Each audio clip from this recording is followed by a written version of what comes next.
Okay, I think we're live. I hope I sound okay. Hi, everyone. Welcome back to the show. It's a very, very special episode. I have some good friends on the show, all of them alumni of the East is a podcast. I am in a full blown echo chamber these days, guys. I don't want to talk to anybody new. Everything is established. We only recirculate guests, the same 15 guests every day. But I am excited to have you four on because this is something that's been. Oh, there's Kassam. There's ADHD. Wow, he's Kassam. so big. He's so I big. know he's Kassam a is a big cat, boy. if you're wondering. And he's not just any cat. He's a resistance kitty. So we get to see him. Maybe YouTube viewers, you can see him. I'll cut him in. But this episode was prompted by a few different things. It's a long-standing sort of question in my head and kind of chats that I have with all of you individually. And I said, we should do the Power Rangers thing and combine our forces. And sort of talk about this, especially the last couple of weeks have been particularly interesting. So obviously, this episode, I don't know what I'm going to call this episode, but all four of you share something, a unique aspect of your identity. You're all Jewish in one respect or another, whatever that means to you. I guess we can get into that. But I said this at the beginning too of another conversation, which is like, I'm not an identity guy and we're not really here to sort of talk about identity, but it's more the fact that Zionism has presented us with this very deeply disturbing strand of fascism that names itself as Jewish, that cites all, that uses and appropriates and, links with and infuses into all kinds of Jewish institutions, symbols, community centers from, the most seemingly mild thing, like student groups, and what we're seeing now, especially, I mean, this has been a long historical arc, obviously, and not new, but the Gaza genocide has brought out a new, let's say, layer of mask offness of this strain of fascism, right? And this is not like this is a tricky subject for me to dance around because you have to do this thing of, racism and certain sort of like, let's say fascism or something, they don't have ethnic traits, right? You can't say like something is whatever, right? Blank. This is like Chinese fascism or something. That's you being racist and attributing racialized characters that you harbor already onto something bad and using this something bad as an excuse to sort of paint a wider picture.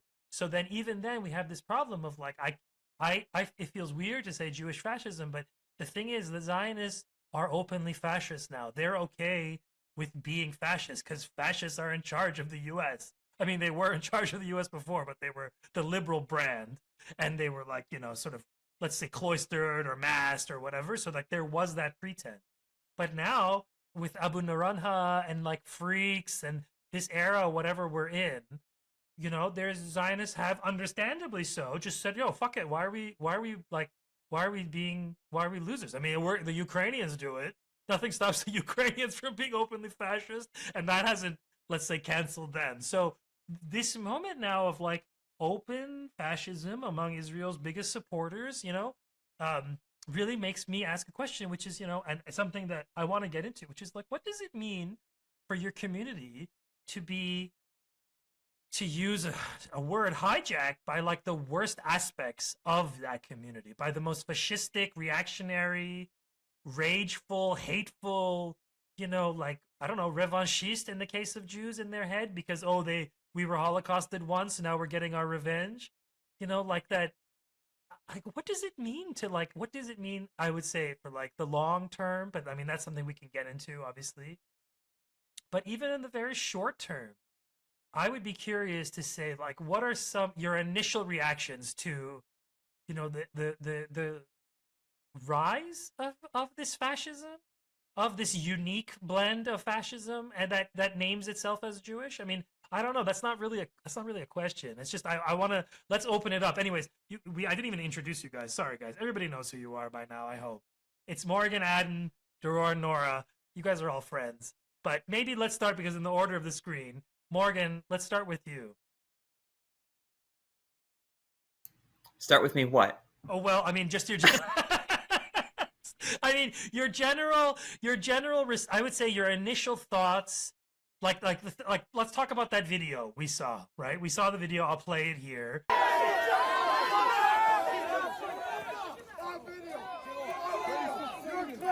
Your dumb voice is going on TikTok.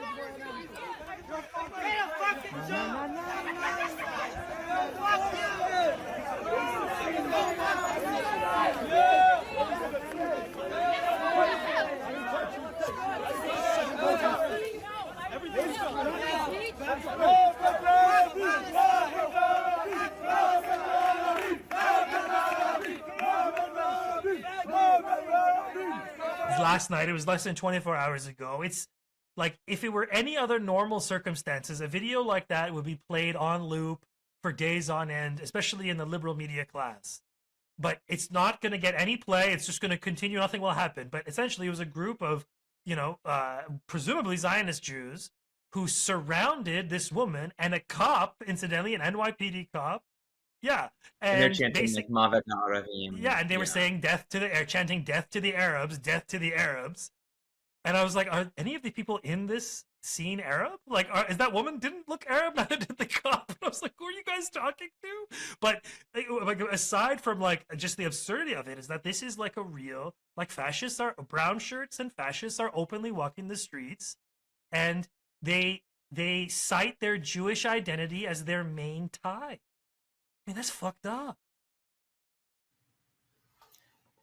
Yeah, it is. I mean, I guess the way I think of it is really the way that like you kind of prefaced it by saying like there's no such thing as like an ethnic fascism, that like fascism is, a state of political type of political organization.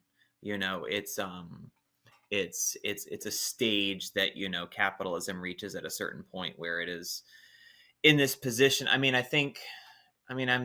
a Marxist, so I think about like Marxist definitions of things, and Dimitrov calls it like the terroristic dictatorship of the capitalist class or whatever. That it's like basically the ultimate mask off thing, right? Where like the shell of liberal democracy has been thrown aside because the system is basically like on the ropes, and they can't afford to like go through these kind of masquerades anymore, and it's just open-faced repression of force by any means necessary. And so I see Israeli fascism as a manifestation of American fascism that enables it. And it's to me just an extension of that system. And the US has always been happy to like kind of allow or use fascism kind of more openly in its kind of like its garrison states around the world, like in Israel and in like Colombia and South Korea and places like that, where each of those countries is a place where tens if not hundreds of thousands of people have been massacred for like standing up to US imperialism. So it's a little bit of that, I guess, come home to roost. And so I see a Zionist fascist mob as no different than like a mob of Klansmen or a mob of Proud Boys or something. Like it's all manifestations of the same political tendency with the same political goals, the same political backers, and ultimately really the same enemies, So to me, they're the presumed Jewish character of that mob is not particularly, I guess, important to me. Like, it's important to me insofar as like I'm a Jew and they're also Jews, and it's like, what the fuck is happening here? But like, yeah, I guess like you could literally switch it out for any other group of people and it would have the same meaning, I think, and the same impact and the same character in really every way. Yeah. Well, first, thanks for having me. And yeah, there's just so much to sort of unpack here. I'm sure we're going to get to it over the course of our conversation. I do want to talk about some of what Morgan was just talking about. I do and this might end up being my role a little bit in this conversation, or maybe not, I don't know, but also sort of quibble a bit with one of the things that you said, Sina, in your introduction, this idea that like the Jewish community has been hijacked by this ideology or this thought. I think we're going to talk about it. So I'm sure we'll talk about it throughout this conversation. But to me, it does seem like um, there's an element of that that to me implies like a minority of the community has taken it over from the majority.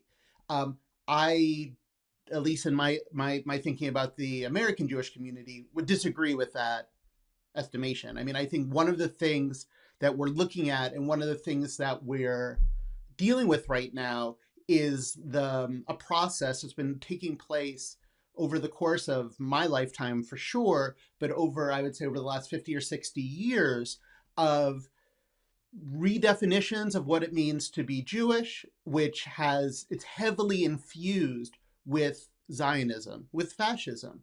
And this is an ideological project that's been taking place at least since the early 1970s. And part of what we're seeing right now is like the Death Star is fully operational. It's just this is being put into practice, it's being put into law, it's being engaged by the US government, by governments throughout Europe, throughout the West. And so I think that is some of what needs to be unpacked here. I mean, that one of the things with that video that's interesting is like, not only was this a fascist mob, but they were also, activated in service to an Israeli fascist who they were in theory protecting in New York, Itamar Ben-Gvir. So I fully agree with everything that Morgan said.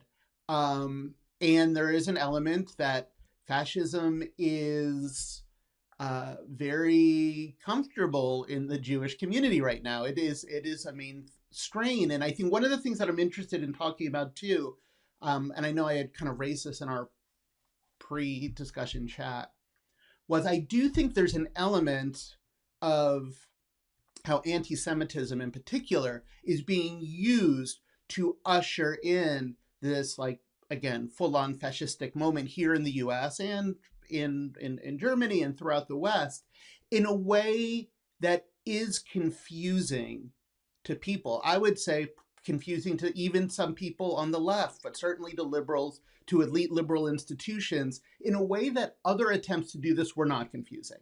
Like we've seen like white rights or men's rights and all this kind of stuff, and people are just like, that's stupid, that's ridiculous. But when people talk about anti-Semitism, even people that kind of know something doesn't smell right with this, like, don't understand it for what it is. So I'm curious to talk about that, but I think that is very much part of this conversation too. Yeah, no, I also agree. Yay for echo chamber. This is a safe space for all of us. Yeah, I mean, like you said, Adam, like fascism is finding a very soft landing space in I mean, yeah, but it in the Jewish community, but it's not a new thing. For the last, so many decades, it's been drilled into Jewish spaces all over the West, that, to indoctrinate communities, to say that, to accept this notion that Palestinians are subhuman, that that they don't even have a right to exist, and that, like anything that Israel does is benevolent and for the safety and for the for the power of Jews everywhere. And really this, like, I'm a very curious person. I want to know why people, who think of themselves as progressive or, even liberal and, think that they, are on the right side of all sorts of other, movements for social justice or civil rights, are are not just like completely fascist on the issue of Palestine, but are like very overt about how fascist they are. And it's not even there's not even like any sort of introspection or cognitive dissonance. You know, there's and I think that has to do with the indoctrination of fascism via Zionism in Western Jewish communities. I think that there have always been elements within the Jewish communities that have been trying to steer the fascism out, and make people take a look at it, but they are definitely in the minority. And I don't, yeah, I mean, I think a lot about the psychology of all of this, and I know that trying to psychoanalyze the Jewish, especially Jewish American tendencies toward fascism and genocide, it doesn't go well for anyone. I don't think it's that helpful. I think that, there's this way in which it becomes this reductive sort of like, well, traumatized people sort of thing. I don't really believe that. I don't think that offers anything useful. I think it's an excuse. I think this is what happens when instinctual, the worst human instincts possible, genocide, raping, killing, bragging about it, mocking the dead, parading around with joy after Palestinian babies are slaughtered. I mean, just, like the most like horrific instincts of humanity are allowed to proliferate, and they are given a pass, and they are there's no institutional pushback to keep those horrific, real like lizard brain sort of instincts from seeping through. And I think it has a lot to do with capitalism and with power, and with Western. It's not even guilt, because if the Germans felt any sort of real guilt over the Holocaust, they wouldn't be supporting this one. But so I don't know. I'm just kind of like curious, and also I'm really stuck because I don't even want the Zionists to take up any space in my head at this point. Like I don't care. I don't care about saving the Jewish soul at this point. I don't care about anything that has to do with preserving anything of my inherited genetic identity. I'm just like, I don't, it makes no difference to me about the future of Jewish society, because what it has been reduced to right now is horrific. What Jewish society has been allowed to promulgate in Palestine is irredeemable. And I don't know. That's just kind of where I'm at. I'm just at a place of just like, I just feel sick. I feel sick, and I have hatred, and I just want it to stop. This was like a little bit of tanky therapy, but that's where I'm at. Yeah. Well, first, thanks, Sina, for inviting me to your cabal. I think my bottom line is probably exactly where Nora finished. I don't care. Like at the end of the day, I don't know what is the Jewish soul being, I don't know, sullied by fascism. That's the furthest thing from my mind right now. I want the genocide to stop. I want Palestine to be free. I want the Zionist entity to be abolished. And then we can sort of, find the time to talk about what this has done with, with us as whatever it is that we are, as a religious collective, ethnic, cultural, whatever. But I also think that, I'm probably come from a bit of a different perspective than everyone else, not just because I'm based in Germany, but also because I grew up in occupied Palestine and I grew up in the entity.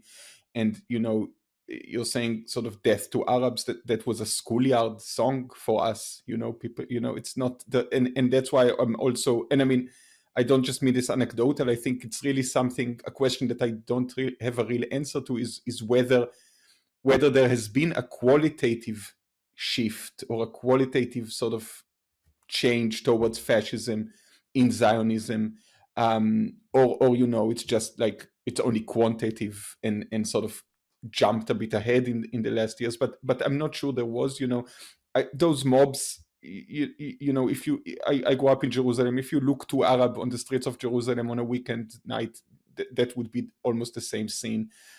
And and fascism, I mean, I come, my family is very mixed, and a big chunk of my family is sort of, is what's called revisionist. I mean, my father was in Beitar 50 years ago. So and today we talk about Beitar as this resurgence of Jewish fascism. They were doing, they were fans of Mussolini in the 30s. They were doing Nazi salutes in their training camps in the 30s because they admired what Mussolini has done. So I think that's just, I mean, that's not an answer. Maybe that's more of the questions that I sort of pose to myself. And then the other thing, and maybe that's also a little bit to answer your question. I live in Germany for 20 years, and this, and I think a lot of it is very similar, but of course it has this sort of distinct Nazi flavor that you can only get here. And I mean, maybe just, I don't know if that sort of gets the ball rolling, but one thing that I can say is that, I talked about half of my family, the other half comes from Germany. And so, and I'm sort of now living on the streets where my family was in hiding, where they were deported to concentration camps, where they fled to Palestine. And I think I've been here for 20 years, and never have I felt so both interested and connected to my forefathers as I have in the last 18 months, because I can just see in many ways what, so in a way what they were. I mean, we don't want to compare, but I can see the processes that they went through sort of happening in front of my eyes, mostly to my non-white, non-German comrades and friends who are really now afraid. And that's also a rise of fascism, which is very tied together with what you're experiencing in North America. So that would probably be my view on that. Guys, that was all amazing. I have to say, all of you did a good job, because there's so many contours to this. First of all, do I sound okay? I fiddled with my settings while I sound better. I'm probably less blown out. I have no idea what I'm doing, but that's okay. Every day is a struggle. Every day is a struggle in tech jihad land, where I live. But all of these things are exactly what I wanted to talk about. I wanted to open up to these issues. I do want us to also point out the fact that when we say Jews, we are talking about, and I think, and I don't want this to come out harsh, but a kind of fictional identity. Now, when I say fictional identity, I mean, what identity isn't fictional, right? Identities are fictions that we write for ourselves in different ways and in different historical circumstances. So the fictionality of Jewish identity is particularly worth studying, especially with you guys, in the sense that it's really in the basis, it's numerical basis today, because of the results of not just Zionism, but the Nazi Holocaust in Europe and its various kind of consequences around the world. But that Jews, when we say Jews, ethnic Jews, they mostly live in two countries. right? Like Israel and America, which just happen to be the most fascist countries in the world. Like it's the most like they're on the they live that's their material reality is that most people who identify whatever that means as Jewish live in one of two countries, and both of which are engulfed in a very, very angry form of fascism, and then each of them also drenched in a deeply fascist history. Now, we don't think of colonizers as fascists because the like fascism, it's like champagne. It has to come from a specific region of Europe for it to count, apparently. But like the technology of fascism long predates 20th century Europe. I mean, this is the basic lesson of like Aimé Césaire's discourse on colonialism. It's like, oh, you did the thing that you did to the rest of the world, to your own continent and other white people. Oh yeah, quelle surprise. Yeah, wow, really? Like you brought it home, and like that's not. And so when we say that, it's like the technologies of fascism, they don't necessarily. We don't call them that because in our heads, I guess, and I think this is like a consequence of like 20th century political science and also World War II as this anchor point in how people read the world, which is to say, we're like we're the general children of the boomers or the grandchildren of the boomers, and like that whole arc of world history is like, oh, Nazism was the worst thing ever to happen in human history, and it will never be worse. And then once we defeated it, it's all fixed, except for the communists, and we dealt with them. Like this is how liberals think, and this is like how they promulgate their worldview. But ultimately, like we know this, like all of us know this, like liberals are one of the key components of a fascist society, right? Because they are the velvet glove over the iron fist. And this is true for American liberals, and this is true for Israeli liberals, and this is true for Canadian liberals. Like all of them showed that they had no problem wholeheartedly endorsing a neocon dirty war in Ukraine, working along hand Azov Nazis. Again, the worst elements of Ukrainian society coming out and finding liberal articulators and boosters and marketeers and finding your Inder Zelensky, like this was like these are liberals who did that. Like liberals, Jake Sullivan did the Holocaust in Gaza. As much as I don't even know who the foreign minister. Oh, Pete Hegseth is who's the foreign minister now? Marco Rubio. They don't call it foreign minister. They say Secretary of State or some shit. Like I don't even know. It doesn't even matter, obviously. But like this is this reality that like what is called sort of Jewish life, I guess, whatever that means. Which again, I think is a fiction in a sense that like Baerbock, yeah, like in the sense that like you create these things, you create communities in your head and they have material realities. I agree. And they do have, let's say, they have their, let's say, roots in kind of shared, I don't know, I don't want to say genetic, but let's say like a shared history of a regional or a historical experience that brought them together, like the Nazi Holocaust of Europe, right? And so like there's so many things to unpack in these questions. And so I guess the next phase of this conversation I want to bring up is that like the embrace of Zionism, and was it a kind of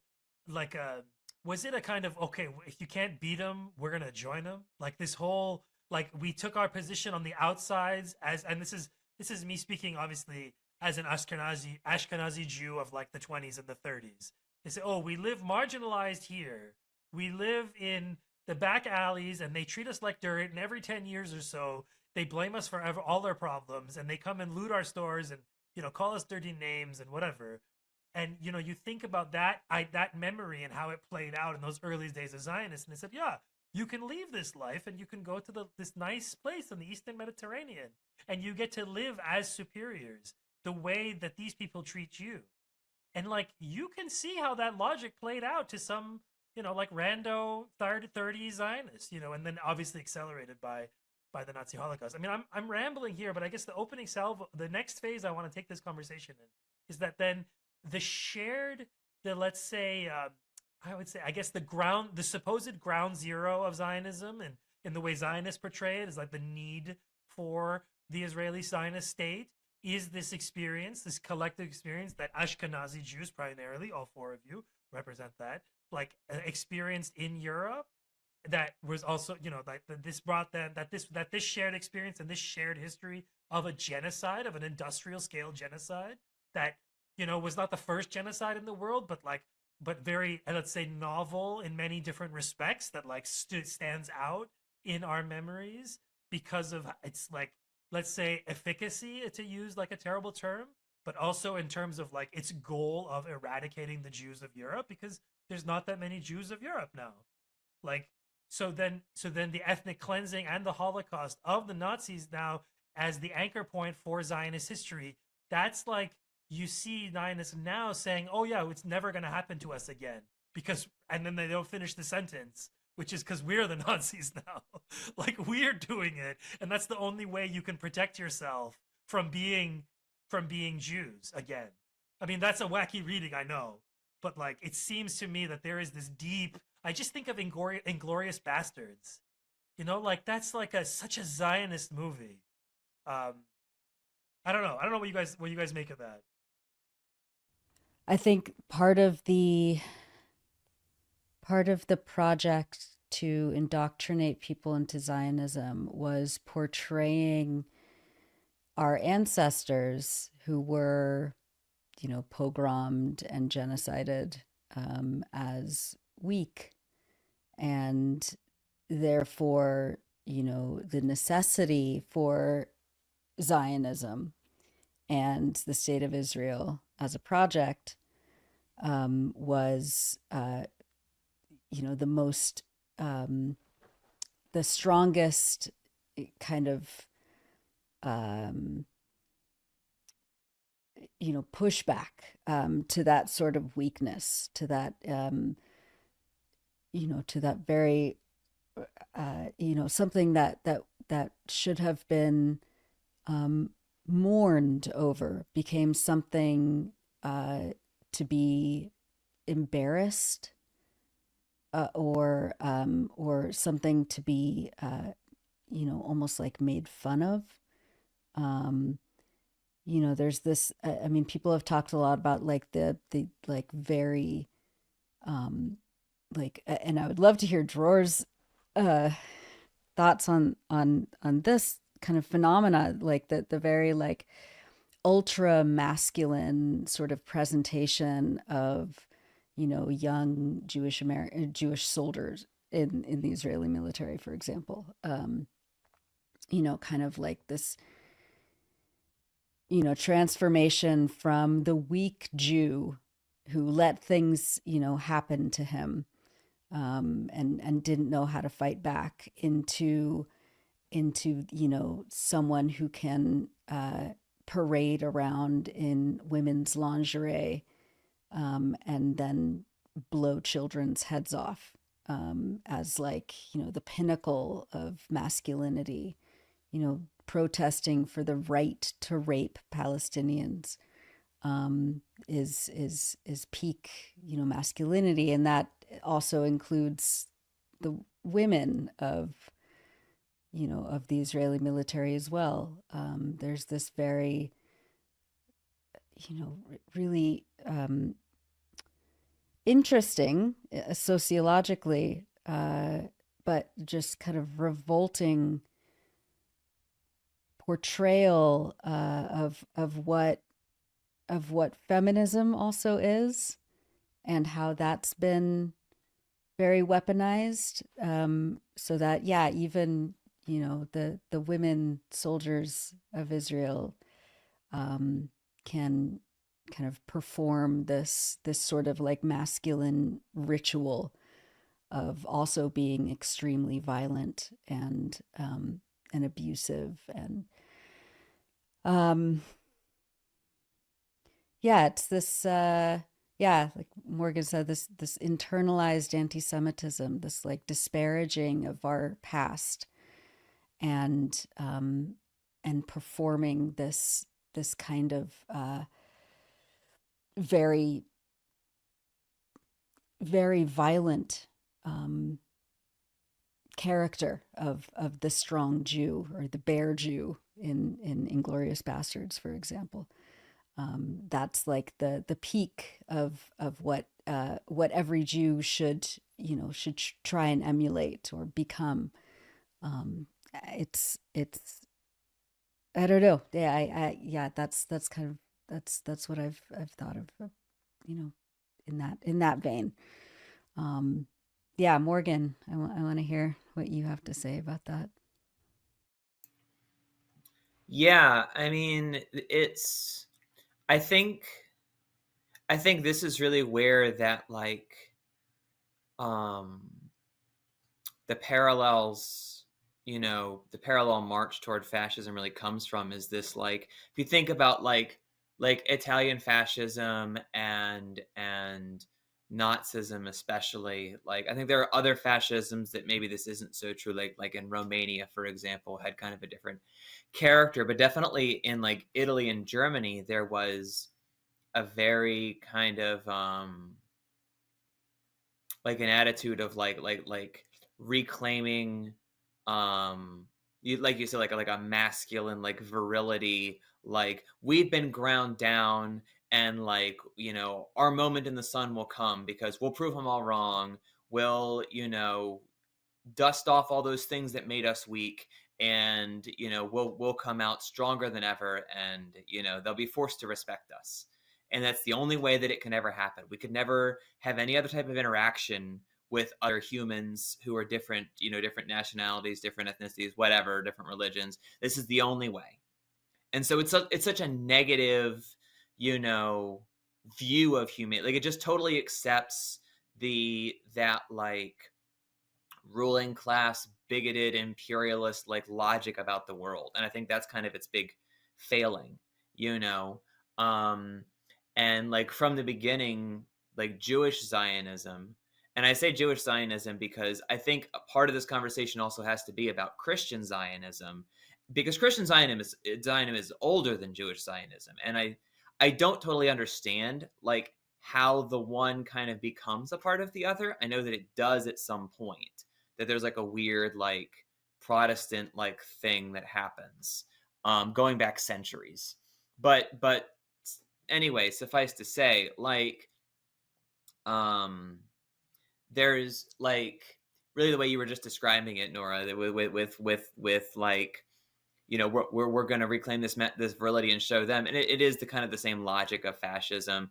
And if you look at the way that Jabotinsky talked, for example, I think of him immediately, where he described diaspora Jews as like these like sickly kids, like he's totally lays it out that like we're going to reclaim, not like he literally says like Jews are going to stand upright again, and that like that's a thing that can only happen if like we have land to plow, and like adopts this very kind of this logic that was really a logic that was like, and I mean, C and I talked about this like last time I was on the show, about like the way that like other oppressed nationalities and ethnic groups in Europe at the same time were like, well, we need a nation in order to like safeguard our culture, to prove that we're not weak and whatever. And like the Czechs were saying this, the Hungarians were saying this, and and as were like many others at the same time. And so like there's an element of like, well, what about us too,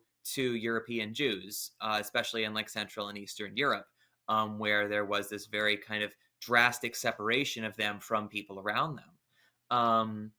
But yeah, so I think there's an element of like kind of like reclamation of this like national virility that like fits into that. And I guess the last thing I want to say is that like, that's such a right-wing concept, and anti international solidarity, anti like really anti-class conflict too. Like it's a national conflict, an ethnic conflict thing, and that's a big reason why many of the right wingers, especially in Eastern Europe, loved Zionism, because it was a weapon against communism. It was a weapon against like labor unions and the Jewish Labor Bund and all that stuff. Like it was a counterpoint to that, and because the socialist vision is a vision where we are able to achieve equality and respectability and self-respect through solidarity, through shedding off these ideas and working together instead. and the answer is to undermine the things that cause those bigotries to exist, rather than to just embrace them and say, well, we'll just be better at it than you. So I'll just stop there rather than ramble on for the next hour. Yeah, no, thank you for that. And I mean, I 100% agree with all of this, but one of the things I want to point out, because again, part of the question, in as much as there was a question that started this off, kind of was based around this idea of the Holocaust, the Nazi Holocaust, the Shoah, being sort of this fundamental block of like Jewish Zionist identity. And everything that we've been talking about here dates back to before that. And like when Dror was talking about with his, his, I think, father or grandfather's participation in, Beitar in the 30s and Jabotinsky and loving Mussolini, this was all before the Holocaust. I mean, and so to me, which actually leads me to think like the Holocaust is not a big part of this story, the story that we're talking about. It is certainly a piece of history. And, Zionists always had, especially Israeli Zionists, always had a really complicated relationship to this. We've kind of already alluded to this, but like, Holocaust survivors were not welcome with open arms in Palestine by Zionists. The Zionist movement never had wonderful things to say about people who survived the Nazi Holocaust.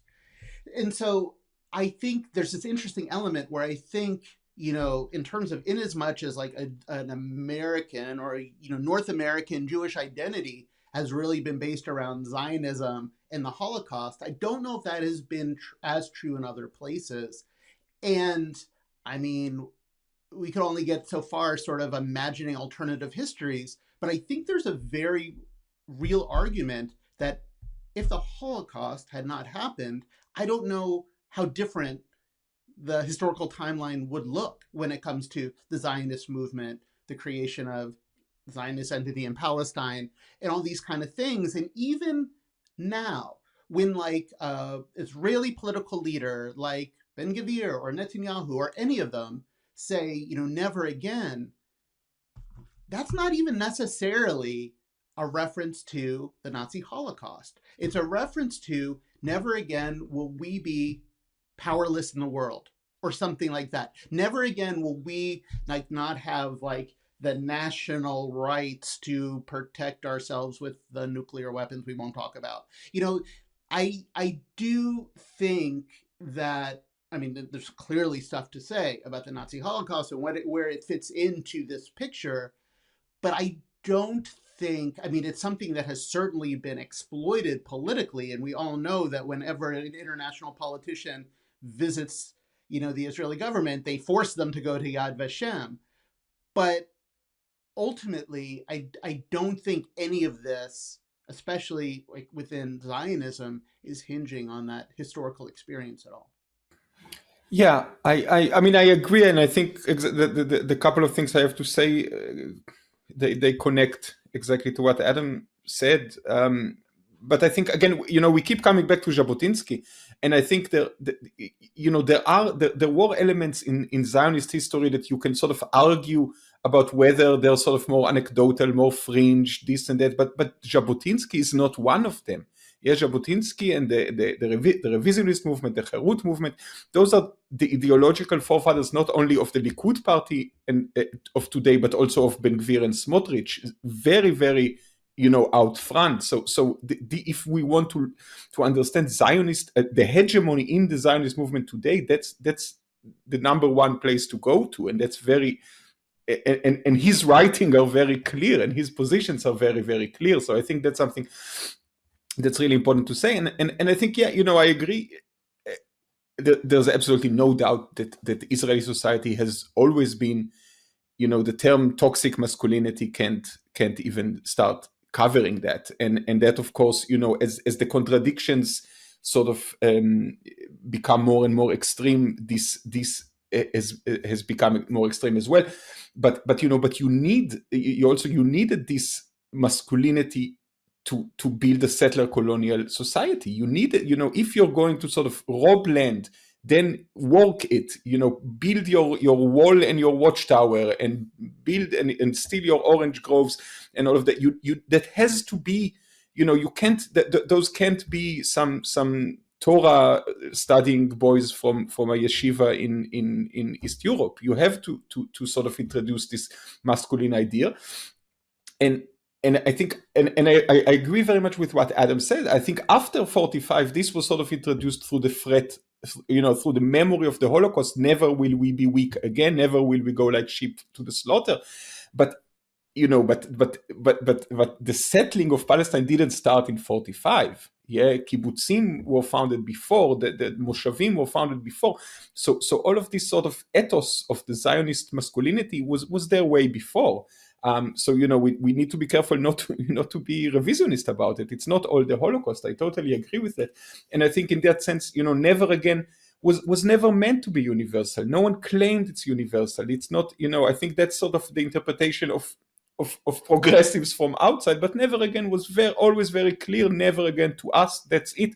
And never again from the Germans or from the Palestinians or from the Arab countries or whatever. Never again for us, that's it. So I think that's sort of, what I want to say. And, we talked about, just because I love pushing the talk always to Germany, we talked about Inglourious Bastards. It's not a coincidence that this is the favorite film of German Antifa Zionists. Yeah, they salivate when they watch this film, and it's exactly because of that. No, because they want to be masculine and strong. They feel they're not allowed because their grandfather was very masculine and burned a lot of people in a gas chamber. So they have this, what they call here, ersatz nationalism, basically, and they sort of project this masculinity and this militarism onto the Zionist project. And that's why, this idea of the masculine Zionist soldier, even if the soldier is a woman, by the way, yeah, but this idea is very, very strong and very appealing.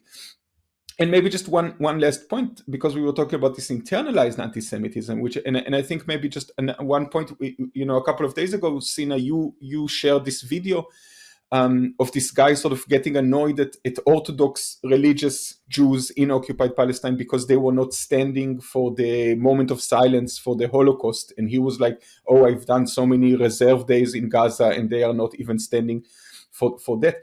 And I think this is a really interesting case, and that's again always have been the case, and I think that's an interesting sort of example for internalized anti-Semitism, more by liberals, because it's mostly the liberal Zionist, the secular liberal Zionist, who absolutely abhor Orthodox religious Jews. And they see them the exact same way that anti-Semites in Europe saw them. Yeah, they're dirty, they're lazy, they're not working, they have so many children. Like all they do is sort of play with their hairs and study those stupid Bible verses. It's one-to-one, and it's extremely strong. Yeah, and that's maybe a bit more sort of the liberal side of it, where this finds its sort of pressure valve to go out. So I very much agree that there's so much, anti-Semitism has been internalized in many ways, and some of it is like we say, turning into fascism and sort of making the Palestinian child into the Jew in a way, but also in this, we talk a lot about self-hate. This is the self-hate, seeing an Orthodox Jew and just hating that person because it reminds you of all the things that Zionism taught you to shed off of your collective identity. And that's something that you would find, I think, more on the liberal side of the spectrum. So maybe just, it's not only the Ben Gvirs and the Smotriches, it's also, those enlightened ones. No, this is all very good. I want to clarify what I meant earlier in terms of the role of the Nazi Holocaust. In the part of it is that this, I was talking about from the mythos of the Zionist project, is that the Nazi Holocaust represents its raison d'etre, right? It's like, oh, never again, so we have nukes. Never again, because we're the terrorist army now. Like, never again, we do the pogroms. And like, that's the underlying dream of like a settler colonial, so partly what I want to go back to is that like, what I haven't been kind of appreciating, and I think what I've been thinking about is that the story, like the modern story of Jews and like living in these two countries, most of them, almost all of them living in two countries, both of them being settler colonial projects. One being a much older settler colonial project than the other, but ultimately share a lot of similar traits. And one trait is that those countries are boiled down artificial conglomerations of different, mostly European populations, which in the and non-European populations in the sort of decades, right? Their origins are similar because Canada, US, Australia, whatever, they've had longer to sort of whatever, let's say, evolve, so that now it's kind of whiteness or the white sort of European character of that settler colonial project, at least in some ways, has receded.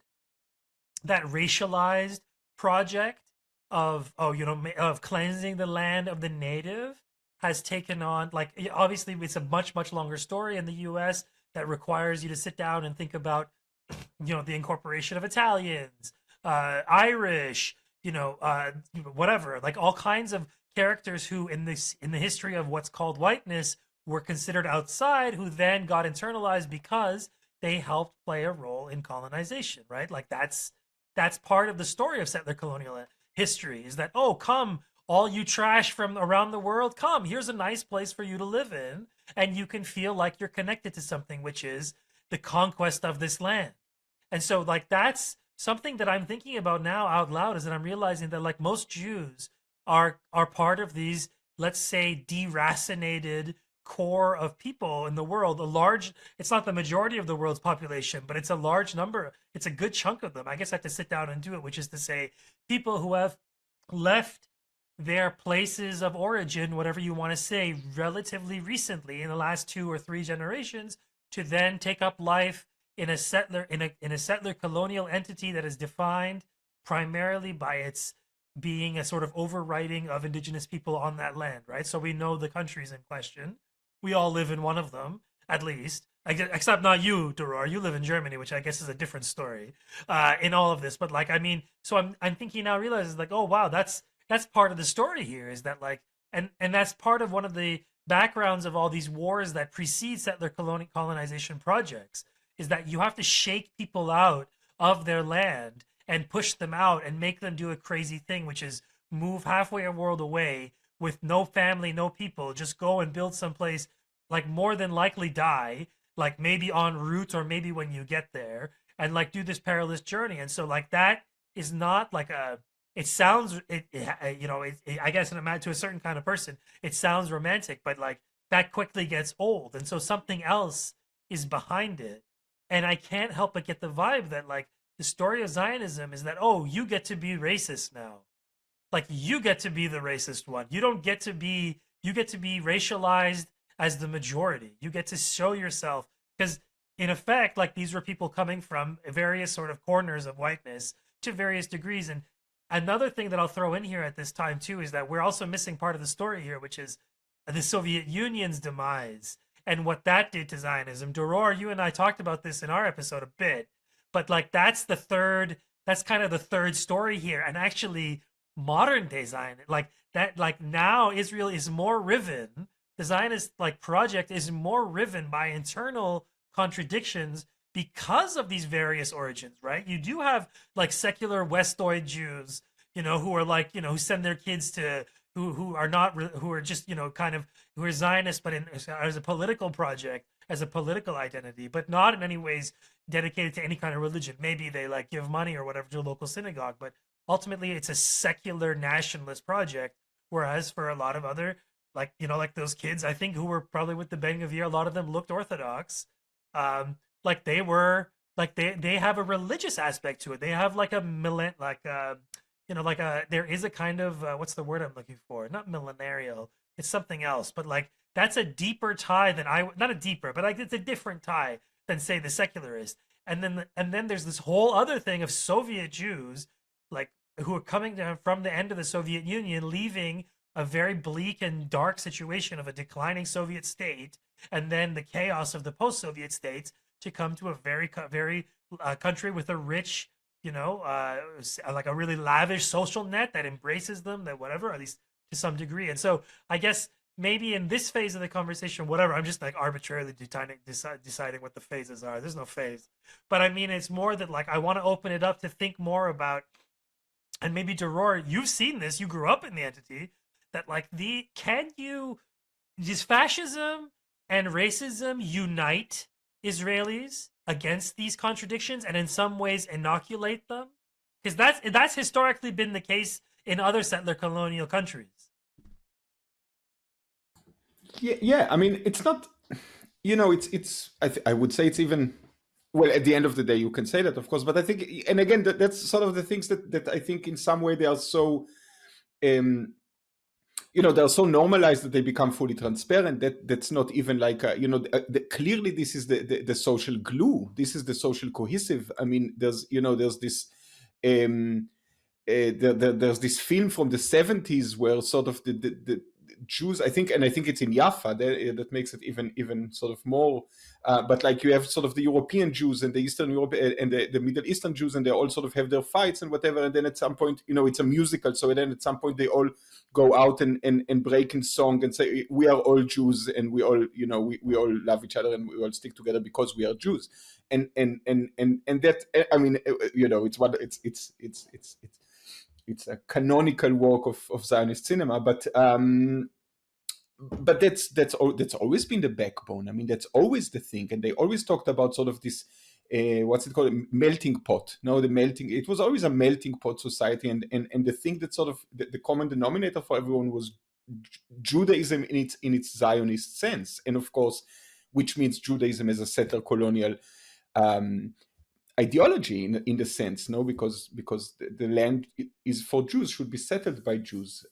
So of course this is sort of it comes down to racism and fascism, but that was always, it was, this us Jews against the world was always the thing that sort of was supposed to be the great equalizer. And I think that's something that you've also seen a little bit. It a little bit came to a head during this ridiculous, how would you call it? This judicial reform protests kind of thing, that this blip on the radar that came and went before the genocide, where sort of a lot of the discussion was sort of about this bullshit question of Jewish and democratic, where the liberals sort of had this, we need to be both, or we need to be, and it was always the sort of more, basically the more consistent Zionists who said, no, you can't be Jewish and democratic, and we don't want to be. We are Jewish. That's the only thing that's important. Screw democracy. And that was sort of a lot of what the conflict was about. And because this is, this is the social glue. That's what is keeping the entity together, 100%. I mean, I kind of wanted to sort of jump in, and maybe I think it's connected. I don't know if it's going to redirect stuff. But again, it gets back to this question, I guess, sort of in the U.S. context. It's what I've been obsessing over in this moment, but it talks about all these things. Because, I mean, one of the things that we were talking about, we were just talking about in terms of the roles of, say, Zionism and Jewish identity and the way that it has been melded. There's also an element here of, and I mean, we were using like whiteness as this short term, but there's this element of its utility to Western imperialism. And I mean, earlier when talking about how this is a project that the Jewish community has been fully behind and for, one of the things that's interesting, and it leads us to this moment right now in terms of how anti-Semitism is being used and how, things like the IHRA definition of anti-Semitism and things like that. I keep going back to, in 1974, the ADL, I believe it was the ADL in B'nai B'rith, might have just been the ADL, put out a book called The New Anti-Semitism, which is when they were trying to put into writing that anti-Semitism now means anti-Zionism. This book came out in 1974. And one of the things that's really interesting, and so clearly this was happening in the aftermath of the '67 war, but it was also happening in the aftermath of the civil rights movement. And suddenly, once this book came out, what it meant was not only the anti-Semites were not people who hated Jews, the anti-Semites were the Black Panther Party because they were critical of Zionism. The anti-Semites were elements of the civil rights movement that didn't accept Israel. And it was a part of this counterinsurgency movement against the social movements of the 60s and 70s that, and people didn't jump on this bandwagon right away, but over these last 50 years, the Jewish community has jumped on this bandwagon.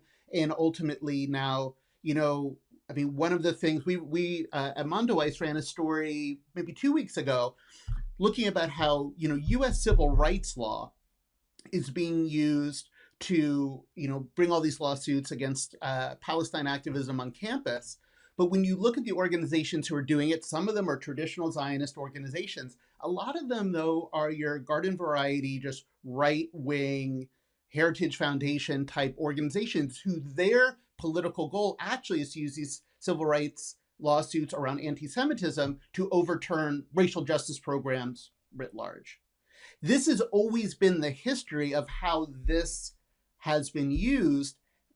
And as me, suburban, white, Ashkenazi kid going to Hebrew school in the 70s and 80s, I didn't know that was the project I was a part of, but it was much more important to me to learn about Israel and Zionism than it was to even learn Hebrew as a language or to be prepared in any type of Jewish religious practice because, we were there to learn about Zionism. We were there to learn about the Holocaust. This was taking over the identity, but it was part of this profoundly right-wing political project, both in the Jewish community and outside of it, that we are living in the result of today, where people are literally being pulled off the street by the state for writing an op-ed being vaguely critical of Israel. Yeah, I dropped in our group chat thing a little bit before we came on that article, which is actually really a couple of interviews with the New Yorker and the Jewish Forward and stuff, where Deborah Lipstadt is just short circuiting over how to process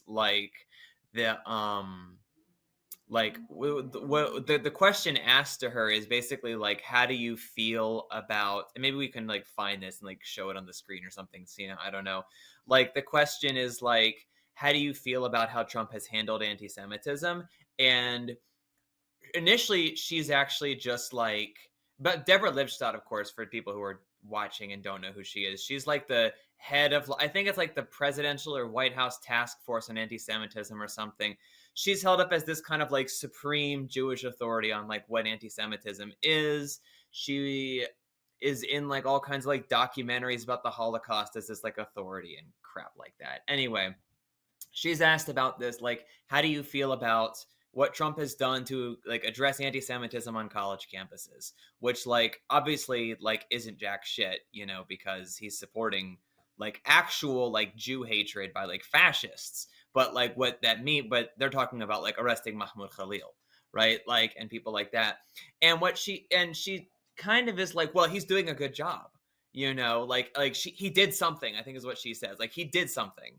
And then the interviewer kind of presses the question and she's well, it's because then she's caught praising Donald Trump, which she can't do because her primary, I don't think she lives off of the front page of the Atlantic, is the thing. So you can't actually praise Donald Trump, even though she clearly is okay with it. So she's well, I wish he had done it more deftly, basically. I'm okay with what happened, but wish it was done more deftly. And then how Biden used to do it, right? It's all aesthetics. Yeah. Right. Right. Just be a little bit nicer about it, a little bit, don't be so crude. But that's what it comes down to, right? Is they're okay with genocide if it's done politely, And so watching that process really can't I don't even know how to what do you, how do you like it's so obviously like the final dead end, you know what I mean, of like here it is, and you can like do one of two things, right? Like you can realize that like the ideology that you hold actually leads to this point where like Donald Trump, you know, in this far right movement is like actually implementing this thing that is, you know, very is if you were looking at it like logically would be like it's like it's fascist, it's racist, it's white supremacist, it's, you know, should be the thing that you're fighting against, but you're actually praising him because he's doing the thing that, you know, is the other half of your ideology, which is this racist fascist like attitude. And it's like you can kind of choose one of two things right there, right? And you can either embrace the fascism or you can like reject it. And I feel like this is a situation where like a lot of American Jews are right now, with like they're being given the choice. And what's really fucking shameful is how many are choosing to stay with the fascism or imagining that they can adopt this like fictional non-Zionist middle of the road, you know, neither like, you know, Washington nor Moscow type of like, you know, position, which just winds up being a pro-Zionist thing in the end, you know. That was really good. That was really good. And I wonder though, is that like this has been an issue for me in all of this, is that like what is the value of a survey? Because if you believe the surveys, most, I mean, three of you are American Jews here, that like most American Jews are okay with this. Like if you believe the surveys, if you can actually, if you believe, I'm not a guy who like believes in surveys. Like I'm not a guy who says, okay, extrapolate. Like I don't agree with that. Like it feels dangerous. You're doing a bunch of operations in your head, and on top of that, like the idea of a survey is like, oh, let me glance into your mind and see how you feel about X, Y, Z. But it's not like, okay, but that person's like like at a certain point, like people's feelings about things are implicated in all kinds of processes that are beyond their control. Sometimes, not everything, but my point is that the actual feelings of people don't matter too much. It's like the material circumstances of the political actors of any given community who then play outsized role. And so in the case of American Jews, you have a few dozen like big name financiers, corporate class, like members of the elite corporate class who identify as Jewish, as Zionist, who then have now jockeyed for power across the American political spectrum, who have successfully so, and which is not to say that Israel doesn't serve the U.S. interest. I'm not a guy who thinks that Israel doesn't serve U.S. interest. I think it does, and it does an excellent job of it. But one of the, like, even now, like the American chuds, like the non-Zionist American chuds, are saying, oh, you know, we're controlled by this foreign government, blah blah blah. They're talking like, you know, they're talking like resistance libs during Trump won, right? Like that's how they're talking. And I mean, sure, in some ways they're more correct than the libs about it. They're certainly more correct. There's more of a case to be made, certainly, than Russiagate ever was. But I think ultimately, like, there is this problem of that it's not, again, it's the thing I brought up at the beginning, is that it's not Jewish fascism, it's fascist Jews who are now in positions of prominence, not just political, but economic, foreign policy, military, right? And then, and on top of that, fascist Jews now have a country to themselves with nuclear weapons, right? And when I mean that, I don't mean like all of them. I don't think all Jewish society is fascist per se. I think a lot of it is fascist Jewish. A lot of it is, but I would say that I'm not comfortable in a position to ever say, okay, X, Y, and Z is fascist. But the characteristics of the society itself, in which all these different peoples who identify as Jews operate, where they drive on Jewish-only roads, like, just say that out loud. How does that roll off your tongue?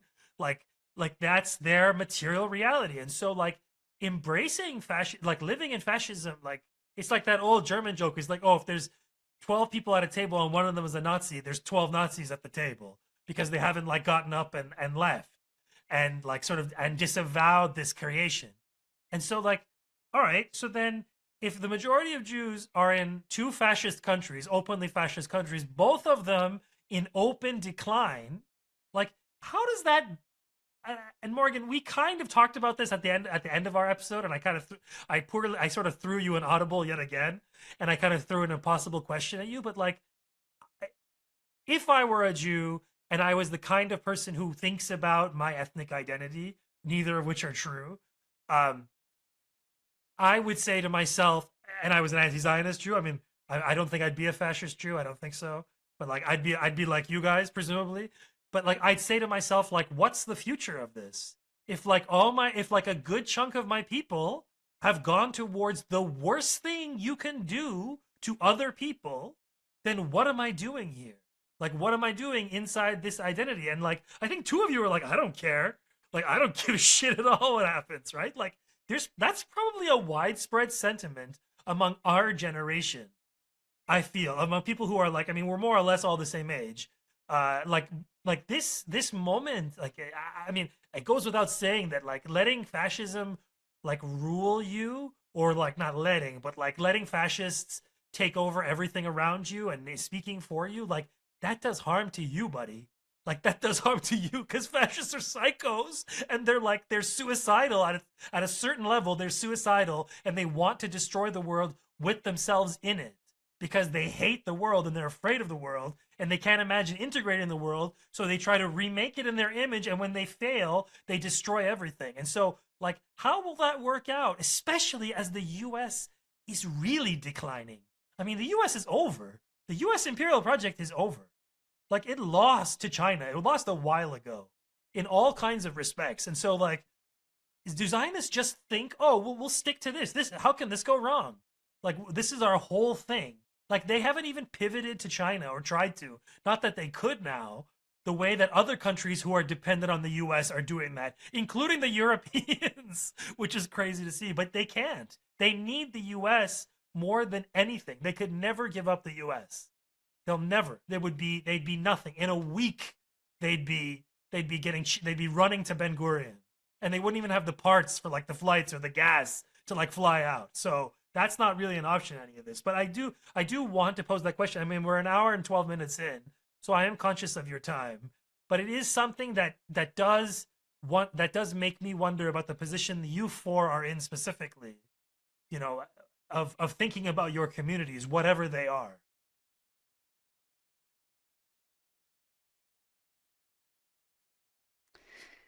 Um,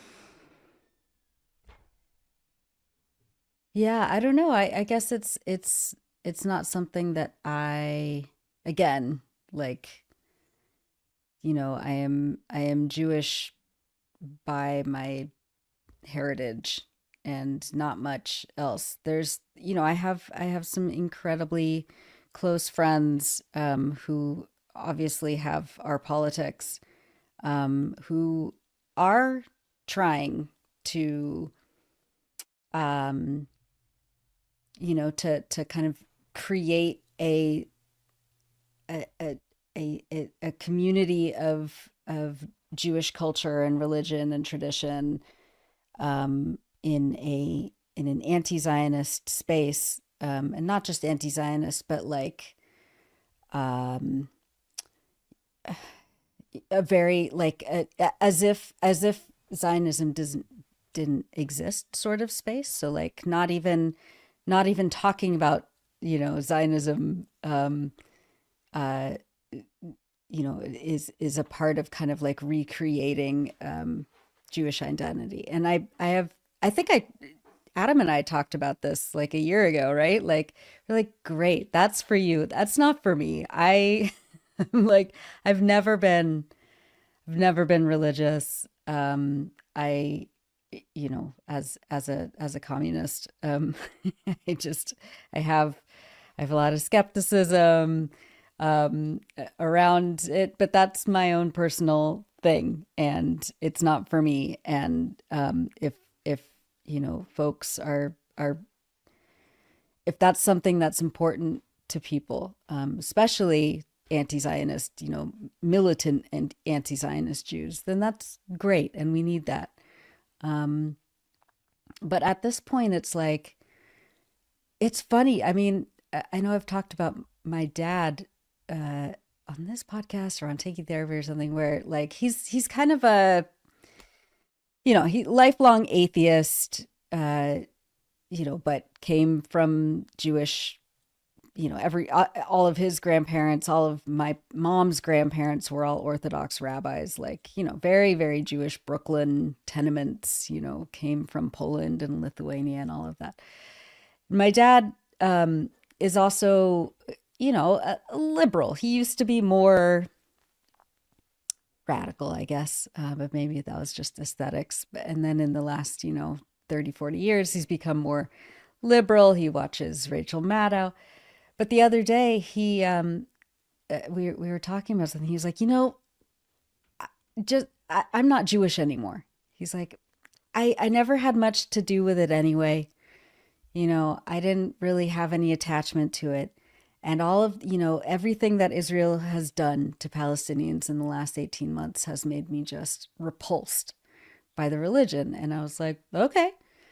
There's something, and I get that. I think especially for Jews who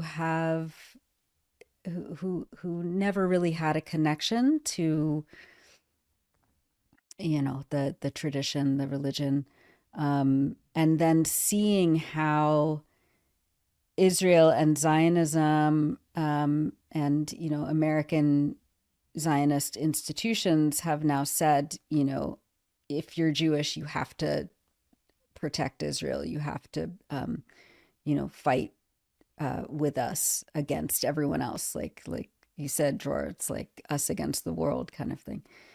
People like my dad who never really gave it much thought, but were anti-Zionist.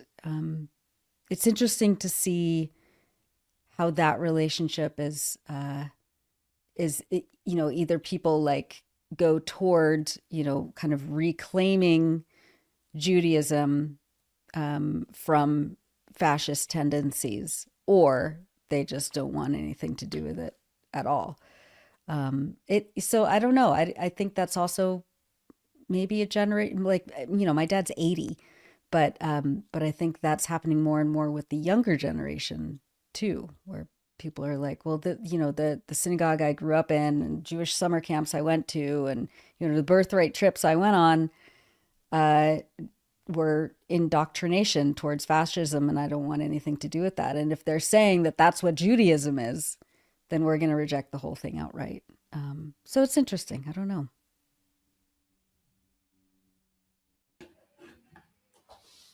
I think again. I promised myself this will not become a chat about sort of our own little, our identities and how I like my little identity. But I mean, I think it's funny because, like I said, I'm actually, if anything, I've been going sort of through an opposite process for the bear, only as a fuck you to Germany at the end of the day. Where I say, well, no, fuck you, I'm Jewish if you want it or not, and sort of, and I always say, for me, the most clear cut, the most succinct definition of who's Jewish, and there's always those discussions, who is a Jew? That's like a thing in Jewish intellectualism of any sort. And for me, always the clearest and most succinct definition was Hermann Goering. Yeah, I decide who's Jewish. And for me, that's 100%. That's the way it was in Germany. That's the way it's in Palestine, and that's how and that really is how I came to define my Judaism. I'm a Jew because my grandfather, who was actually not, his mother was Christian, so he's not a Jew. Yeah, but a lot of help that helped him when the Nazis came. A lot of good it did his brother when the Gestapo knocked on the door and took him to Buchenwald. So I think that's also, this. I genuinely think, who decides who's Jews? It's the anti-Semites and the Zionists, who are, increasingly the same people. But I mean, that's also a very private and personal thing. And I think and that's what we a bit started off. No, do we need, and I mean, that's an open question for me. Is it important? Do we need to save Judaism from itself? Is it our role to do so, and is it even needed? Especially, when really what Judaism is and what happens with Judaism is just such a tiny piece of dust compared to everything that's going on. It's so minuscule and unimportant. Yeah, I mean, just wanted to throw that in there.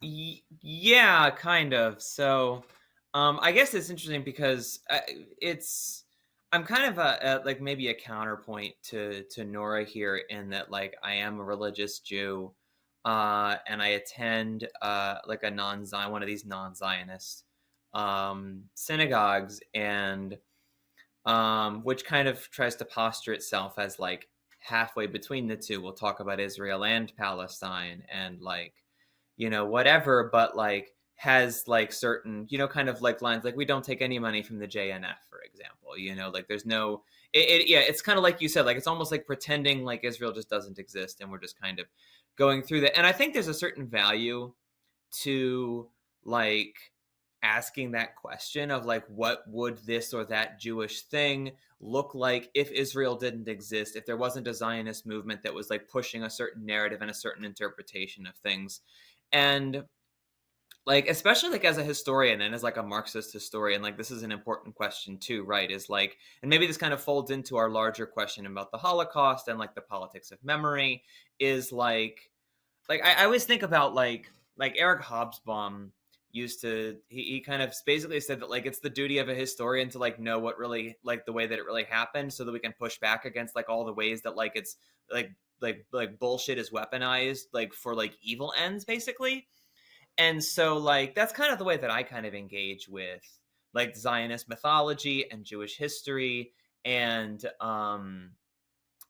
just the way that it's kind of so, there's just kind of so many pervasive like different narrative, like certain interpretations that like, and we kind of talked about this a little bit like on the episode I did with you, Sina, about like the ways that like things that existed in Judaism before were kind of taken by the Zionist movement and twisted to like be justifications for colonization in Palestine, like even just simple phrases like, like next year in Jerusalem, at the end of the Passover Seder or something, like had a very different meaning that wasn't the literal meaning. And, they just kind of took like the most evil interpretation of it possible to like twist it into that, and the way that's done kind of 1,000 other things too, with different things about Jewish history, from like the exile to,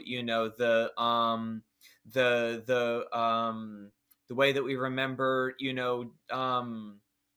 the lives of Arab Jews, or Jews who lived in predominantly Muslim societies or whatever, right up to resistance, to the Shoah and this idea of, Jews being led, like lambs to the slaughter. And we weren't the people who, fought as partisans and like a million, I think, Jews served in like the Red Army, like Jews were major generals in the Red Army, like commanding the operations that led to the liberation of the camps, that led to the liberation of all of Europe, like major figures in the Red Army in Soviet society were Jews.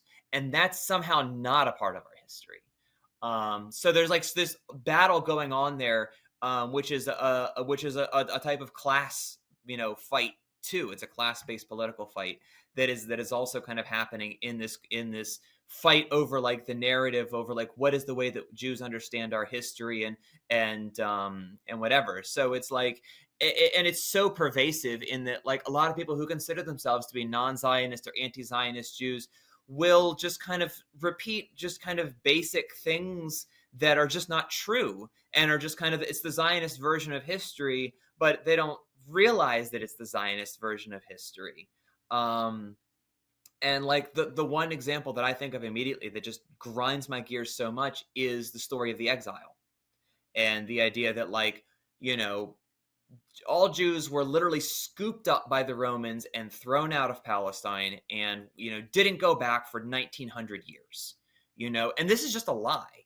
Like, and it's so easy to disprove because there were several uprisings by Palestinian Jews against Roman rule, against Byzantine rule, against Sasanian rule, like it's so ridiculous. Like even there's just the fact that the old yeshuv existed, you know, is so like it's so obvious, and yet is this just kind of point blank repeated Zionist lie, and it actually helps to perpetuate the one of the foundational myths of the state of Israel that's so foundational that it's literally in the Jewish in the Israeli Declaration of Independence, if I remember right. Like this idea of the exile and the return, you know. So it's a weird battle that like is happening that I have kind of like found myself like in the middle of in this very bizarre way. And that I relate to in a very weird, you know, way. I know we don't want to talk about identity or whatever, you know, here, but like, I don't know, like, I feel like as a trans woman, like my identity is already like a politics that I have to deal with every day anyway. And like, so I'm kind of comfortable with like picking that fight, I guess. And just being like, yeah, I'm going to fight. I'm going to embrace my identity and like, whatever. So yeah, I understand that it's like not a fight that like everyone wants to get involved in, and like we all relate to it in different ways, but like I just wanted to offer my, I guess, my perspective as like somebody who's like, you know, up to her elbows in this muck. Are you working on a book, Morgan? I would love to read it. No, but if you have any ideas for like something. Oh my God. Maybe that would be really fun. But you do all of it because I know nothing. Again, I know nothing. What, like a history book, Jewish like history? to, like set Yeah, the record straight. Yeah, I love that. Yeah, no, I'm just sort of thinking, and like, I mean, there's just like a few parts that I'm curious to comment on, and you know, one of them, because Nora, I do remember we talked about your friends last time, and I'm any friend of yours is a friend of mine, but I am a little bit like feeling I need to dunk on them slightly, only in that I just feel like to be Jewish in this moment and like trying to have this Jewish gathering and being like, we're going to avoid this by not talking about it is like such an insane level of just willful privilege to be like, we're going to avoid this thing by just not having to deal with it. Like, how can, and I get it, so it's not for me. I think you and I are probably in a similar boat, but I would think if there was any kind of Jewish communal gathering, especially one focused on sort of trying to find, such as this one, like spiritual meaningfulness, like how can we not talk about the horrible genocide being done in the name of Judaism, in the name of Jewish people? Like that is the number one moral, spiritual, theological, that's the only discussion for Jews to have, honestly. Like, and I mean, it's funny because the last time when we were talking, I remember, and I never talk about this stuff. So it's funny, I'm going to bring it up again. But last time I was on the podcast, I brought up the Jewish theologian Mark Ellis, and one thing that he said. Another thing that Mark said, and Mark, who is sadly passed away at this point, but kind of his theological training was from this like Jewish theologians who were coming out of the Holocaust and created this whole Jewish theology around the Holocaust. And I'm actually looking at his book right over here. But one of these theologians had this isn't something Mark said, but it was Jewish theology coming out of the Holocaust. And I'm not going to be able to say his name. I'll figure it out later. But the line was just like, basically, no statement, theological or otherwise, should be said that wouldn't make sense in the presence of the burning children of the Nazi Holocaust. So if you have something to say that is not relevant to those burning children, don't bother saying it. And so Mark was in Palestine in 1988 during the first Intifada, and he wrote something then, basically taking from this, but changing the language to say, no theological statement, he meant Jewish theological statement, should be said that wouldn't make sense, that wouldn't make sense in the presence of burning Palestinian children. And there are children burning in Palestine. This was in 1988. So how a Jewish spiritual gathering can happen that doesn't engage with this question, I find disqualifying. I have these like big opinions.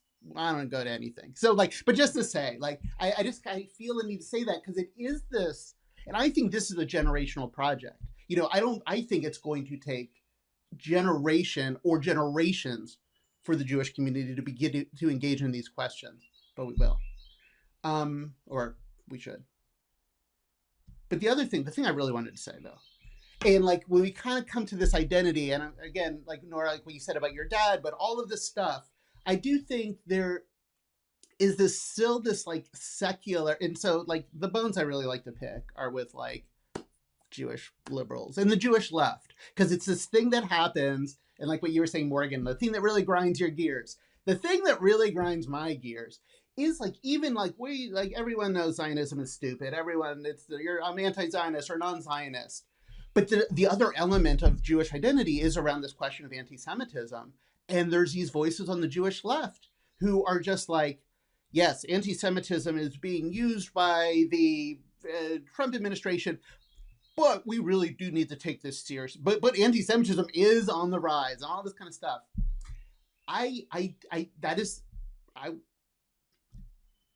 Being in a somewhat safe space. Like, it's just not true. It is just not true. Like, could anti-Semitic, well, do people not like Jewish people? Yeah, sure, of course. That's not the anti-Semitism that we're talking about. Like, anti-Semitism in the way that it would be, state, like, empowered oppression of Jewish people in the United States, in the West, simply does not exist. And so when we see voices, when we see people on the Jewish left, and again, I would love it if folks here disagree, because like these are ideas that I'm sort of working through myself. But when I see people in the Jewish left say this, like, yeah, we're very critical of Trump, very critical of this, and we really have to take seriously this thing, I actually think it's doing the work of the fascists, of saying that this is like to hold up, and we can name names if we want to name names, but yeah, I think we all kind of know the organizations and the people and the writers who are like putting these ideas out there. It is giving fuel to the folks who are bringing lawsuits against, students at Columbia University and other places. And this is an issue on the left, widely defined. And it is the part of Jewish identity that I would say that is still like cool in like secular and left and even some radical spaces. Yeah, I mean, it's this like perpetual victimization, victimhood. It's a given that, we as Jewish people are always victims. We are victims here in this country where, Sheryl Sandberg, who is a billionaire, and, she can say, she can break down in tears, will you hide me? Sort of. You're right, exactly. Like it's this like incredibly, oh yeah.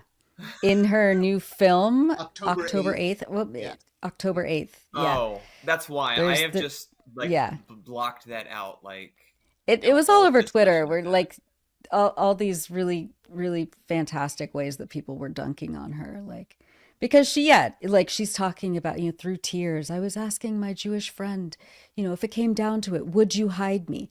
And my Jewish friend, or not my Jewish friend, my non-Jewish friend, and my non-Jewish friend said she didn't know what I was talking about. Yeah, she didn't know what you were talking about because you're fucking crazy and you're a billionaire and the entire world caters to every whim that you have. But it's not even like she's pretending to feel like she really does. And I think that's a thing that Zionists have really like adopted, is this like very deep-seated worldview that everyone is always out to get them, no matter if they're rich, no matter if they're, in Los Angeles, no matter what, that the third, the moment that they turn their back, a Holocaust will happen again. And I think so that like that the impulse by people on the Jewish left to say, well, there is really an anti-Semitism problem, even if, we all know the ADL is kooky and they're just a Zionist organization, because there still is that entrenched belief that we are just one corner, away from another Holocaust, that people are just going to be out to get us. And that is, yeah, I mean, like you were saying last year on the podcast, like, I think American Zionism is going to last way after the Israeli state project is dismantled, way after, Zionism is reviled. I think that American Jewish Zionists are kind of going to be the last domino in that equation. It's going to take a long time. Yeah, there's an element to this like pushback, like you said, of like, well, there's this other anti-Semitism too, and whatever. And I think what it reminds me of, it feels like, because I think this is very similar to like the non-Zionist position too. It feels like there's an unspoken like implication that like these people still fundamentally accept, even if they say that they're like anti-Zionist or against particular things that Israel does, it feels like they still accept the idea that like if you go beyond a certain level of support for Palestinians, it does actually become anti-Semitic. And like if you go too hard for Palestine, you're going to wind up hurting Jews in the end.